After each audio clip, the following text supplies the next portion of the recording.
Take all your princesses, bitch, I am Bowser. Fuck superpowers, I got this weed. Girl on my head, dog, that's all that I need. I don't play games. Maintenant qu'on a choisi le nombre, il faut qu'on ait notre nombre aléatoire. Même avant ça, en fait.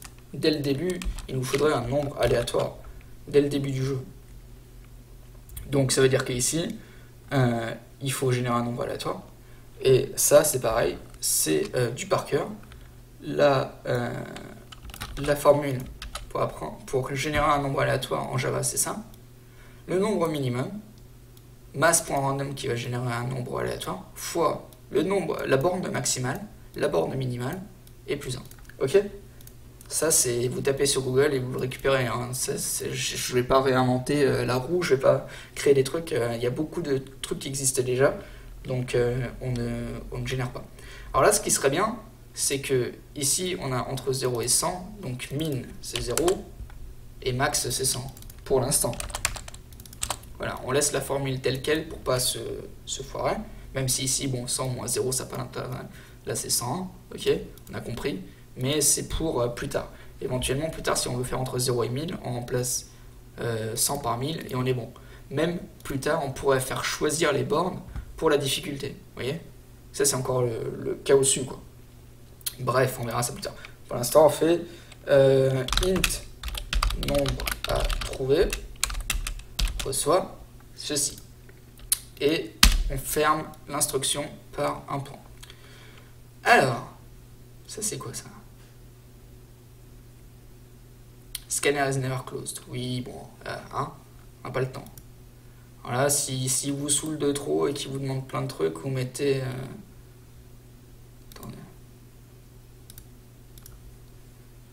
Vous mettez suppress warnings, voilà, et il vous fera plus chier. Bon, bref, pour l'instant, on s'en fout. Merde, j'ai tout effacé.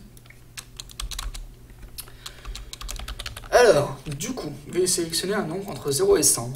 Nombre à choisir. On a le nombre à trouver. Alors, on peut l'afficher pour voir ce que ça donne. Ent. Nombre à trouver. Et on regarde si c'est bien entre 0 et 100. Bim, 46. Impeccable. On relance.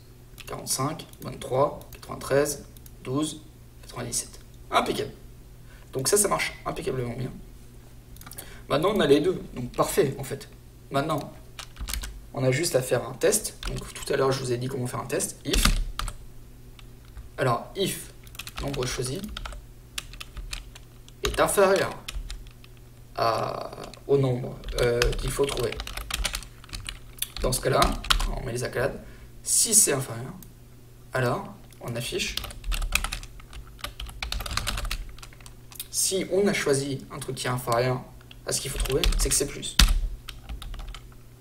Alors là, on pourrait mettre if, pareil en fait, if c'est supérieur. Dans ce cas-là, si on a écrit un nombre qui est au-dessus du nombre à trouver, c'est que c'est moins, ok? C'est moins. Par contre, le problème de ça, c'est que c'est pas très bon au niveau performance, parce que ça va faire ce check-là, et ça va faire ce check-là. Utilité 0, parce que si c'est moins, c'est que c'est pas plus. On est d'accord? Donc pour ça, on utilise un autre mode clé qui est else, qui veut dire sinon. Et on peut utiliser le else tout seul, donc sinon tous les autres cas, ou un else if qui veut dire sinon, si c'est pas ça, alors je rentre là-dedans et je check ça. Ok? Alors, si c'est ça, je fais ça et je fais pas ça. Ça, je m'en fous, j'ai déjà fait ça. Par contre, sinon, si c'était pas ça, si cette condition était faux, alors je check cette condition. Si cette condition est vraie, alors je rentre là-dedans. Et là, on termine en beauté avec un else tout seul. Donc alors, si c'est ça, je rentre là-dedans. Sinon, si c'est pas ça, je rentre là-dedans et j'enchaîne ici. J'enchaîne sur ZZ. Si c'est pas ça, alors je check si non choisi est supérieur. Si c'est supérieur, alors c'est qu'il fallait trouver moins. Alors si c'est pas ça et que c'est pas ça, alors il reste plus que ça. Donc ça rentre forcément là-dedans. Ok? Par contre, si c'est ça et que c'est ça, ça rentre pas là-dedans. C'est ça, ou alors ça. Donc, alors, si on n'a pas choisi inférieur et qu'on n'a pas choisi supérieur, c'est qu'on a trouvé le nombre, on est d'accord. Si c'est pas inférieur ni supérieur, c'est que c'est le nombre. Là, j'appelle à votre logique. Bravo, vous avez trouvé le nombre, vous êtes un dieu vivant. évidemment, là, c'est important de dire que le joueur est un génie. Comme ça, il va vouloir rejouer. À la fin, on va mettre un truc insert coin pour qu'il mette des pièces et on va devenir riche. Bien sûr, l'idée de créer des jeux vidéo, c'est pas pour procurer du plaisir aux autres, c'est pour gagner des thunes. On est tous d'accord là-dessus. Alors, donc, maintenant on a ça. Alors, on va voir si ça marche. Alors là, on va tricher pour l'instant. 73. Donc si je mets 50, il va me dire c'est plus, non? C'est plus, très bien. Alors, 70. Si je mets 80, il va me dire c'est moins. Merde, qu'est-ce que j'ai fait? 24. Donc je mets 30. Est-ce que c'est moins? C'est moins, ok, parfait. Et on va tester la dernière condition, 10. Si je tape 10, bravo, vous avez trouvé le nombre, vous êtes un dieu vivant. Ok, c'est génial.